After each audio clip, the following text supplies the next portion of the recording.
बच्चे, तो चलिए अब हम बात करने वाले हैं सैंपल पेपर के सॉल्यूशन की, यानी कि क्लास 10th का जो कि सीबीएसई ने अपना सैंपल पेपर रिलीज किया है उसका सॉल्यूशन देखेंगे। सुयश सर ने फिजिक्स का सॉल्यूशन ऑलरेडी आप लोगों को प्रोवाइड कर दिया है। अब मैं करने वाली हूँ आपको केमिस्ट्री का कंप्लीट डिटेल्ड सॉल्यूशन, एंड फिर बायोलॉजी का मैं या फिर अनदर कोई फैकल्टी आपको डिटेल सॉल्यूशन इसका दे देगा।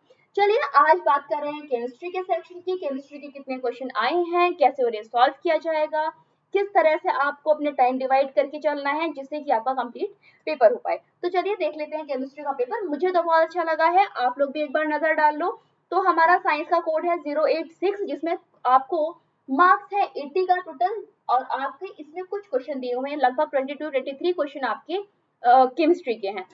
3 घंटे का टाइम अलॉट किया गया है, तो समझ लो आप 1.5 घंटे या फिर 1 घंटे के अंदर फटाफट से अपना केमिस्ट्री और एक कोई भी पार्ट यानी कि बायोलॉजी का या फिर फिजिक्स का किसी का भी आधा पार्ट कंप्लीट कर लेना, जिससे कि 1.5 घंटे आपके पास आराम से बच जाए दूसरा सेक्शन, लास्ट सेक्शन को सॉल्व करने के लिए और साथ में एक बार पेपर को चेक करने के लिए। तो जनरल इंट्रोडक्शन की बात करें तो section A, section B, section C, section D दिया हुआ है। सेक्शन ए में आपको 20 ऑब्जेक्टिव क्वेश्चन दिए हैं। सेक्शन बी में आपको 6 वेरी शॉर्ट क्वेश्चन दिए हैं। सेक्शन ए की बात करें तो 20 ऑब्जेक्टिव एक एक नंबर के हैं।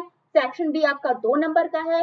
सेक्शन सी में आपके शॉर्ट क्वेश्चन है जो कि टोटल 7 हैं, और ये टोटल एक एक क्वेश्चन आपका ईच क्वेश्चन 3 नंबर आपको प्रोवाइड करता है। वहीं पर अगर सेक्शन डी की बात की जाए तो ये लॉन्ग आंसर टाइप क्वेश्चन है और ये 3 नंबर आपको प्रोवाइड करता है। 3 क्वेश्चन अलग अलग आपको एक चॉइस भी देते हैं, अगर आपको एक क्वेश्चन नहीं आता तो दूसरा क्वेश्चन आप ट्राई कर सकते हो। सेक्शन ए की बात की जाए तो ये भी आपका केस स्टडी है एक, जिसके लिए भी आपको चॉइस दी गई है और साथ में ये आपको 4 नंबर का वेटेज देगा। तो चलिए गाइस क्वेश्चन नंबर 1 की तरफ चलते हैं। क्वेश्चन नंबर 1 क्या कह रहा है कि आपको एक पिक्चर दिया हुआ है जो कि एक आपको लेबोरेटरी फंक्शन दिया गया है, यानी कि लेबोरेटरी एक्टिविटी दी गई है। अब इस लेबोरेटरी एक्टिविटी को देखकर आपको आंसर निकालना होगा। क्या एक्टिविटी दी गई हुई है कि हमको एक टेस्ट ट्यूब दिया गया है जिसमें आपके कुछ ड्रॉपर से H2SO4 के ड्रॉप्स डाले गए हैं। अब ये जो ड्रॉप डाले गए हैं आप देख पा रहे होगे, सोडियम क्लोराइड के आपके सॉल्यूशन में हमने जब H2SO4 को ऐड किया है तो कुछ वेपर निकली है। अब वो वेपर आपके मॉश है, राइट। ये मॉश वेपर ही आपका डिसाइड करेंगी कि आपकी लिटमस का कलर क्या होगा। तो गाइस एक बात समझो, हमारा जो सॉल्यूशन है वो सोडियम क्लोराइड का है। अब सोडियम क्लोराइड में आप H2SO4 मिला रहे हो, यानी कि हमारी वेपर किसकी निकलने वाली है, आपके एसिड की निकलने वाली है। और एसिड में हमारा क्या पाया जाता है, H+ आयन पाया जाता है। यानी कि अगर आपके लिटमस पेपर का जो कलर चेंज हो रहा है, हमको हमेशा से पता है कि एसिडिक मीडियम में, बेसिक मीडियम में, दोनों में लिटमस पेपर टेस्ट होता है। तो आपका जो लिटमस पेपर चेंज होगा वो किसकी वजह से होगा, इसका आंसर आपको देना है।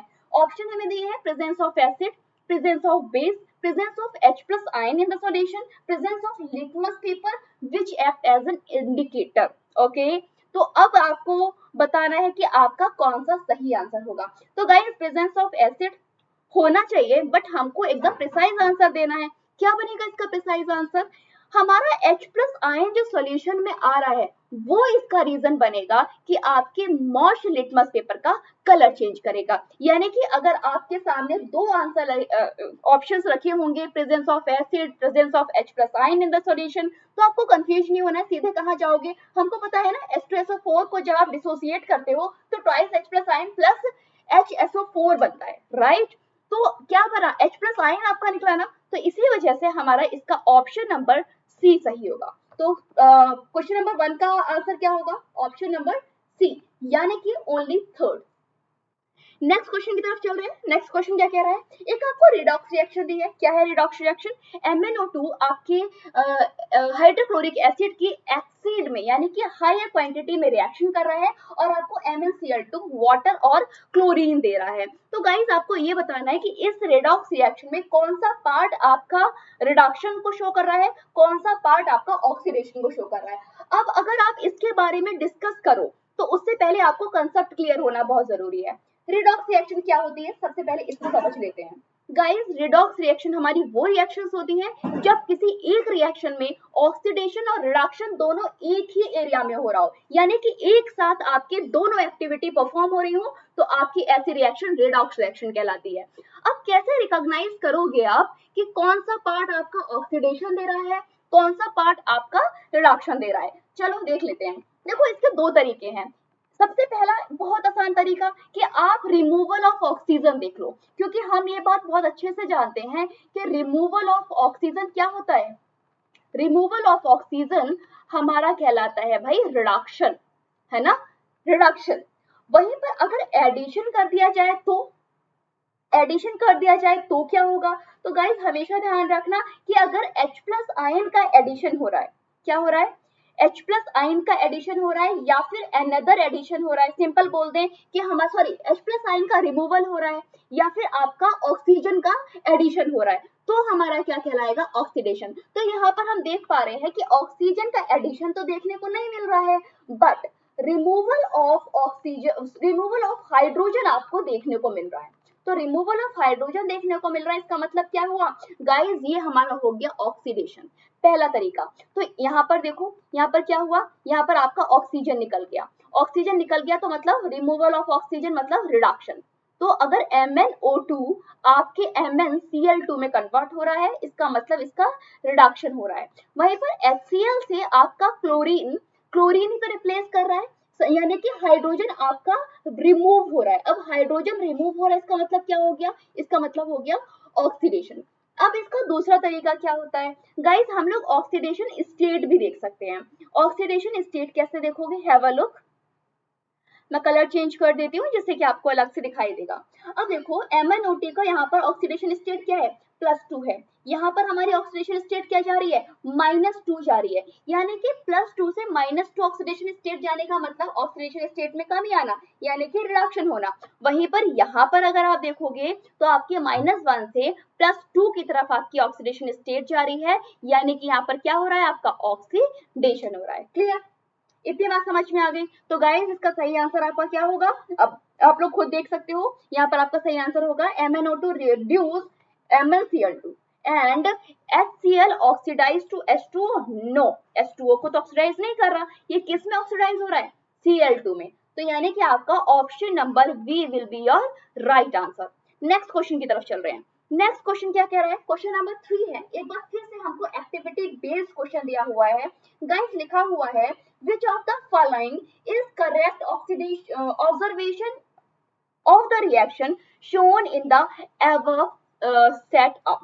यानी कि एक आपको सेटअप दिया है, इसमें आपसे पूछा गया है कि इस ऑब्जर्वेशन को देखकर मुझे फटाफट से बता दीजिए कि कौन सा ऑप्शन आपका सही होगा। ऑप्शन क्या क्या दिए हुए हैं? पहला ऑप्शन दिया हुआ है brown powder of magnesium oxide is form.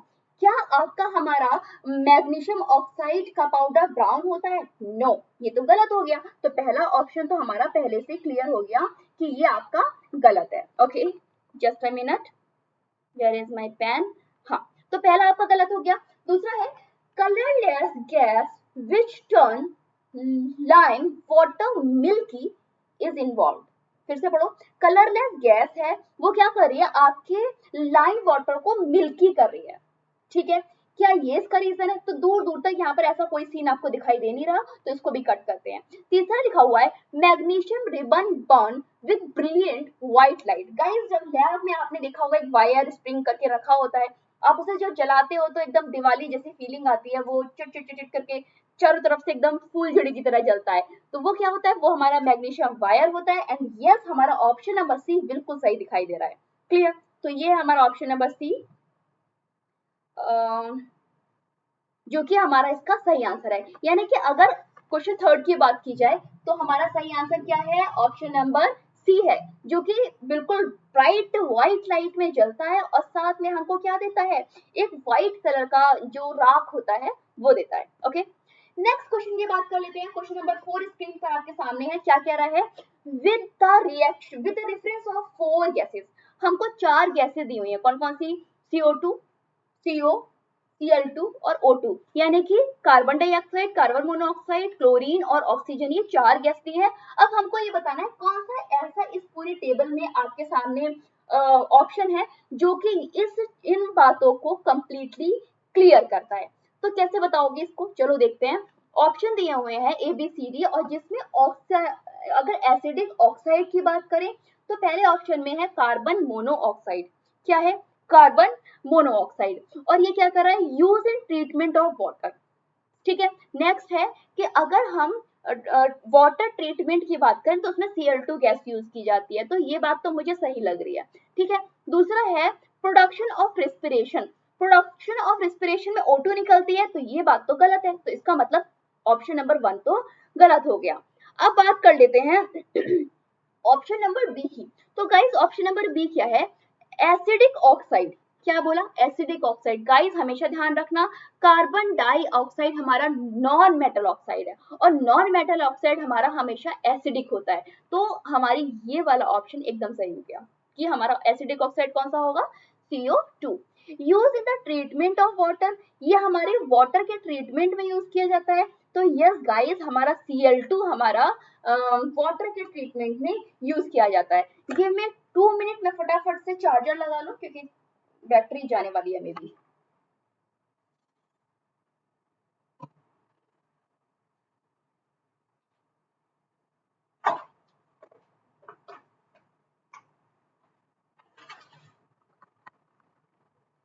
Yes. अब थर्ड है हमारा production of respiration. Production of respiration, हमको पता है ना कि रिस्पिरेशन प्रोसेस में कौन सी गैस निकलती है हमारी। तो बच्चे हमेशा ध्यान रखना है, प्रोडक्शन ऑफ रिस्पिरेशन की अगर बात की जाए तो यहाँ पर CO2 गैस होती है। कौन सी होती है? CO2 gas. तो यस CO2 गैस दी हुई है। तो अभी तक मैं क्या देख पा रही हूँ कि हमारा ऑप्शन नंबर बी सही की तरफ जा रहा है। लास्ट है हमारा प्रोडक्ट ऑफ इनकम्प्लीट कंबस्टन। तो आपके इनकम्प्लीट कंबस्टन में क्या निकलता है? हमारा कार्बन मोनोऑक्साइड निकलता है। तो यस गाइस आपका सही आंसर क्या होगा? Option number B will be your right answer. Next question की तरफ चल रहे हैं। क्वेश्चन नंबर 5 क्या कह रहा है, एक बार देख लेते हैं स्क्रीन पर। On placing a copper coin, बहुत ध्यान से सुनना, on placing a copper ion in a test tube, अगर हमने एक टेस्ट ट्यूब लिया, उसमें कॉपर आयन को लिया और क्या देख रहे हैं? Contain green ferrous sulphate solution. और इस ऐसा ऐसा टेस्ट ट्यूब लिया है जिसने कि ऑलरेडी किया है फेरस सल्फेट सॉल्यूशन है। जब उसमें हमने कॉपर कॉइन डाला तो हमें रिएक्शन बतानी है। ठीक है। It will be observe the ferrous sulphate solution. तो हम क्या ऑब्जर्व करेंगे वो हमें बताना है। ऑप्शन नंबर 1 है कि हमारा जो सॉल्यूशन है क्या ये ब्लू टर्न हो जाएगा and grey substance deposit in the copper coin, और हमारा जो कॉपर कॉइन है उसमें ग्रे कलर का सब्सटेंस आ जाएगा, पहली चीज। दूसरा पूछा गया है कि turn colourless and grey substance deposit on the copper coin, हमारा जो सॉल्यूशन है वो कलरलेस हो जाएगा और साथ में जो हमारा कॉइन है वो आपका ग्रे हो जाएगा। थर्ड हमसे बोला गया है कि जो आपका सब्सटेंस है वो रेडिश ब्राउन हो जाएगा, और साथ में जो आपका कॉपर सॉरी जो हमारा सॉल्यूशन है वो कलरलेस हो जाएगा और जो कॉपर कॉइन है वो रेडिश ब्राउन हो जाएगा। एंड लास्ट ऑप्शन दिया है remains green into no change in copper compound, हमारा जो कॉपर कंपाउंड है उसमें कोई चेंज नहीं आएगा। तो गाइज अब मुझे आप बताओ क्या होगा इसका सही आंसर। टेक योर टाइम, तब तक मैं फटाफट से आपके लिए रिएक्शन लिख देती हूँ जो कि आपको आसान करेगी। देखो आपको बोला गया है कि कॉपर कॉइन की रिएक्शन यानी कि कॉपर मेटल की रिएक्शन कराई जा रही है किसके साथ में? फेरस सल्फेट के साथ में। तो फेरस सल्फेट यानी कि FeSO4 के साथ में हमारी रिएक्शन कराई जा रही है जो कि किस कलर का है? ग्रीन कलर का सॉल्यूशन है। अब गाइस क्या ये रिएक्शन पॉसिबल होगी? तो नो, कोई रिएक्शन पॉसिबल ही नहीं है। मुझे कैसे पता चला कि कोई रिएक्शन पॉसिबल नहीं है? जब हम आपके एक्टिविटी सीरीज की जब बात करते हैं तो हमारा जो Fe है ना वो Cu से ऊपर आता है, यानी कि Fe आपका मोर रिएक्टिव है एज कंपेयर टू Cu। तो जब Cu कम आपका रिएक्टिव है तो ये रिप्लेस ही नहीं करेगा, यानी कि रिएक्शन ही नहीं देगा। तो इस वजह से ये रिएक्शन पॉसिबल नहीं हो पाएगी, यानी कि हमारे जो Cu है वो कम सॉल्युबल होगा एज कंपेयर टू Fe। इस वजह से ये रिएक्शन पॉसिबल नहीं है। क्लियर? इतनी बात समझ में आ गई। अब देखो अब देखो नेक्स्ट है turn colourless and grey substance deposit. जब रिएक्शन ही नहीं हो रही है तो हमारा तो ये पॉसिबल ही नहीं है, यानी कि ए भी पॉसिबल नहीं है और बी भी पॉसिबल नहीं है। सेम इसी तरीके से सी भी पॉसिबल नहीं होगा, रेडिश ब्राउन सब्सटेंस तो हमारा आता ही नहीं है, है ना। थर्ड की बात कर लेते हैं। रेडिश ब्राउन कब आता है? जब हम हेलोजन लेते हैं। अब डी की बात कर लेते हैं, remain green with no change in copper ion, यानी कि हमारा जो कलर है सॉल्यूशन का वो ग्रीन का ग्रीन रहेगा और कॉपर आयन में भी कोई चेंज नहीं आएगा। क्यों? क्योंकि गाइस कोई रिएक्शन हो ही नहीं रही है। और रिएक्शन क्यों नहीं हो रही है? क्योंकि हमारा कॉपर कम सॉल्युबल होता है एज कंपेयर टू फेरस। चलो नेक्स्ट क्वेश्चन की बात करते हैं। नेक्स्ट क्वेश्चन, तो आपका सही आंसर इसका क्या हुआ? Option number D. Next question number 6 क्या कह रहा है? Anita added a drop of each dilute acetic acid, यानी कि अगर किसी लैब में एक कोई बच्ची है अनीता जिसने क्या किया है, एसिडिक एसिड के कुछ ड्रॉप्स को और हाइड्रोक्लोरिक एसिड यानी कि HCl के कुछ ड्रॉप्स को लिया है और उनके पीएच पेपर से कलर को कंपेयर किया है। ओके, तो हमें करेक्ट कंक्लूजन को चूज करना है। क्या क्या ऑप्शन है?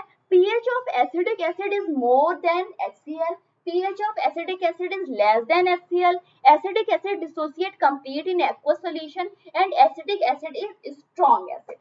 तो गाइस एसिडिक एसिड हमारा कैसा? माइल्ड एसिड है, तो ये डी ऑप्शन बिल्कुल गलत।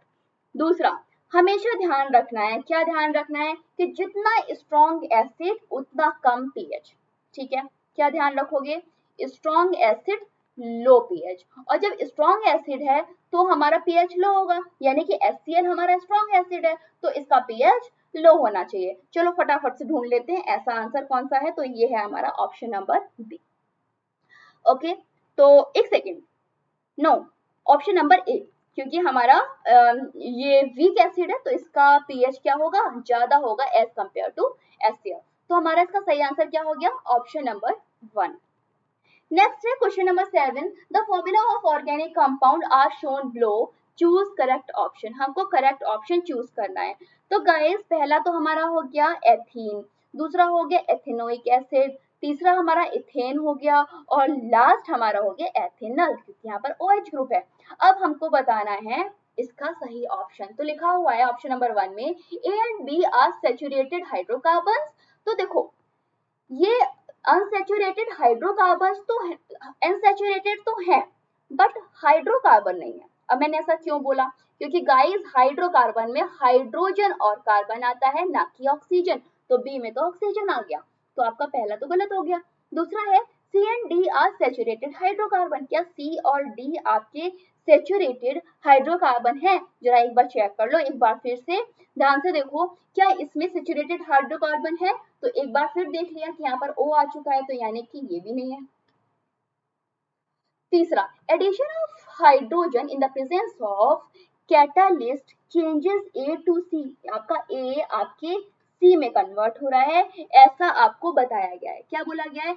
कि हमारा जो अगर हम हाइड्रोजन का एडिशन करें तो हमारा A किसमें कन्वर्ट हो जाएगा? C में। बिल्कुल सही बात है। क्यों? क्योंकि हमको पता है कि यहाँ पर एल्कीन है, यानी कि यहाँ पर एक हाइड्रोजन हमारा ऐड हो सकता है। जब हम एक एडिशन हाइड्रोजन ऐड करेंगे तो इसका बॉन्ड ब्रेक हो जाएगा, और जब बॉन्ड ब्रेक होगा या बड़े क्लास में पढ़ोगे तो ये सिंगल बॉन्ड रह जाएगा, और इलेक्ट्रोफाइल पर आपका जाकर सॉरी न्यूक्लियोफाइल पे जाकर आपका H+ साइन अटैच हो जाएगा, यानी कार्बोकेटाइन पर जाकर आपका H+ साइन अटैच हो जाएगा और न्यूक्लियोफाइल पर आपका कोई भी अनदर एजेंट आकर जिसके पास इलेक्ट्रॉन्स की कमी होगी वो आपका अटैच हो जाएगा।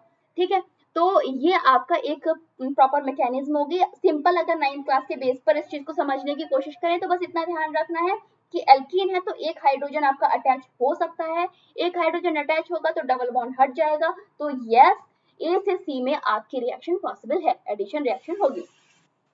नेक्स्ट है addition of potassium permanganate change B2D, क्या पोटेशियम परमैंगनेट आपके ओइक एसिड को एल्कोहल में कन्वर्ट कर सकता है? Not possible.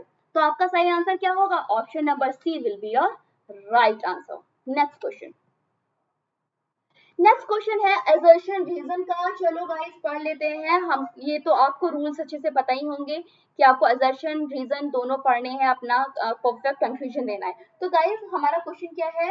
असर्शन है हमारा silver bromide decomposition is used in black and white photography, क्या सिल्वर ब्रोमाइड का यूज हम ब्लैक एंड व्हाइट फोटोग्राफी में करते हैं? तो ये बात तो बिल्कुल सच है, बहुत पहले से हम समझते आ रहे हैं।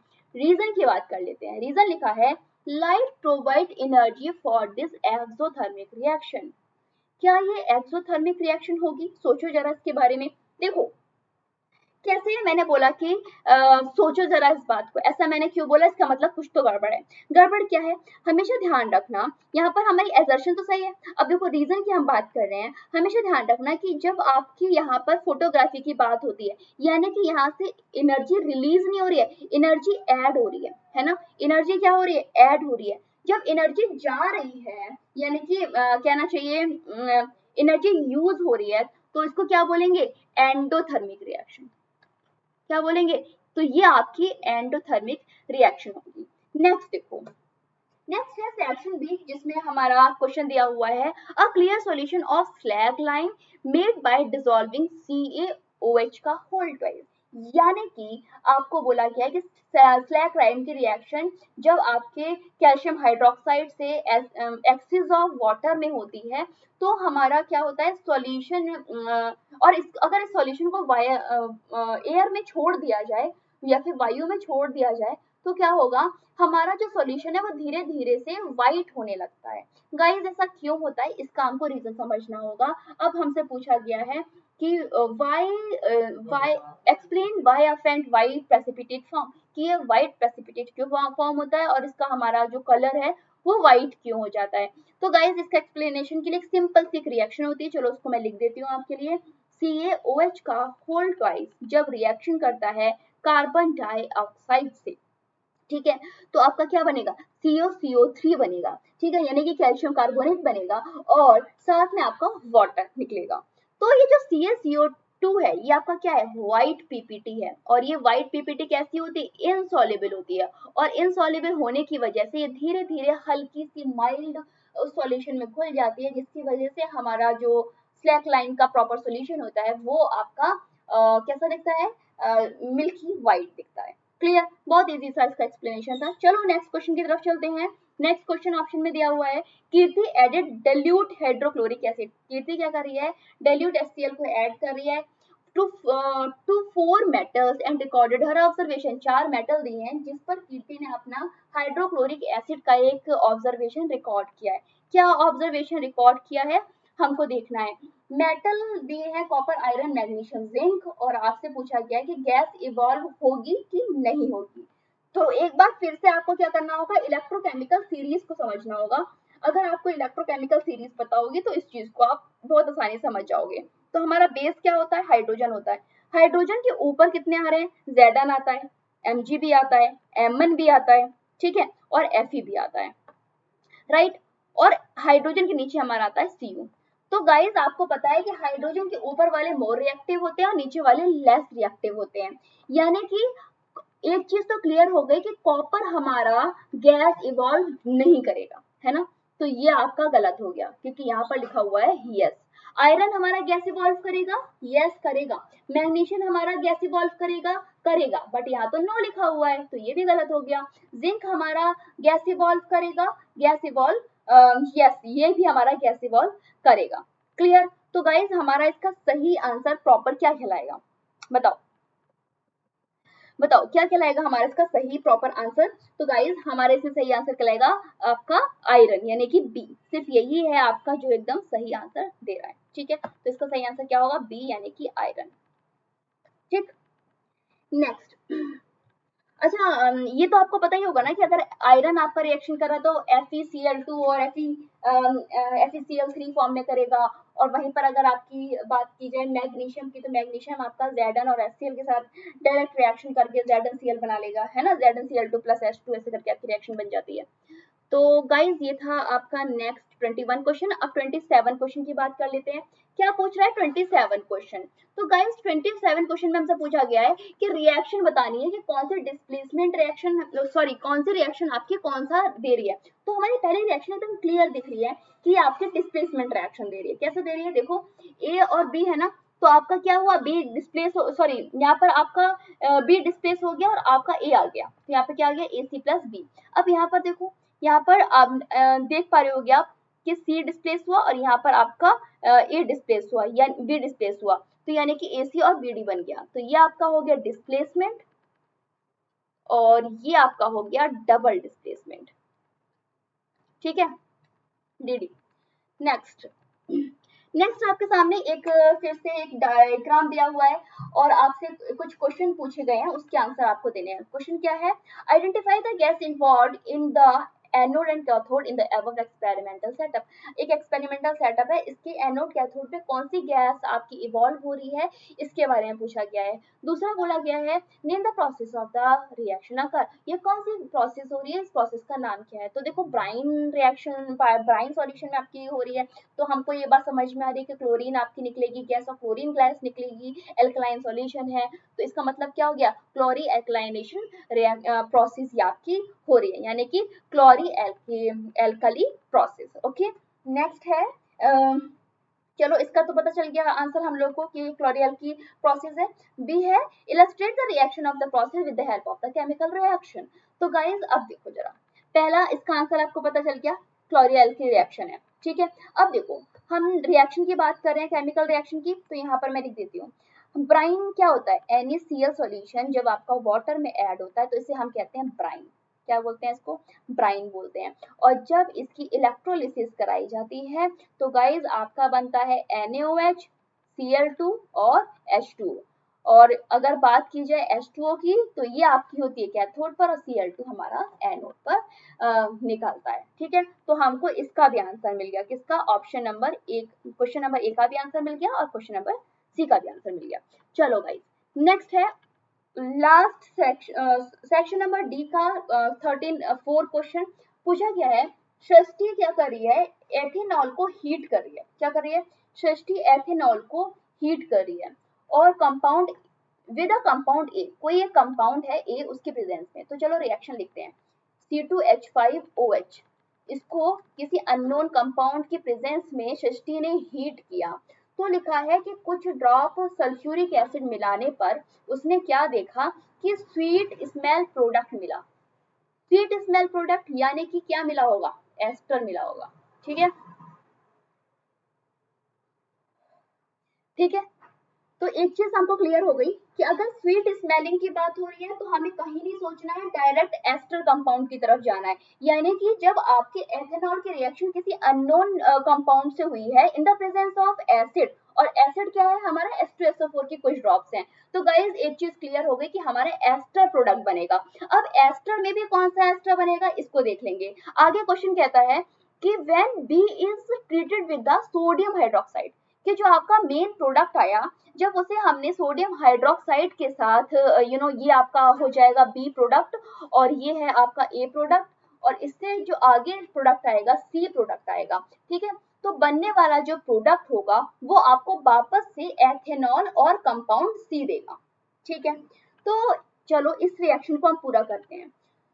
देखो एसिड से रिएक्शन हो रही है ना, तो यानी कि हम इसे क्या लिख सकते हैं, एथेनोइक एसिड लिख सकते हैं।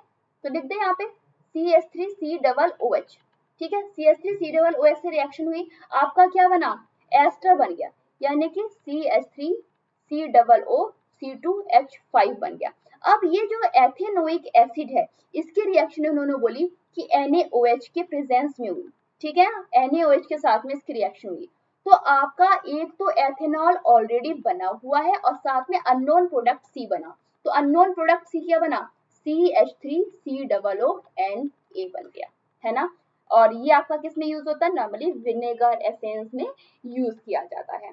तो अब मुझे लगता है हमने सारे आंसर पता कर लिए हैं। आइडेंटिफाई ए एंड सी, तो ए हमारा क्या हो गया, एथेनोइक एसिड, सी हमारा क्या हो गया, फिनॉक्साइड, और सॉरी एथेनोइक सॉरी हाँ, ए हमारा हो गया यहाँ पर CH3COOH यानी कि आपका एथेनोइक एसिड, ठीक है, क्लियर।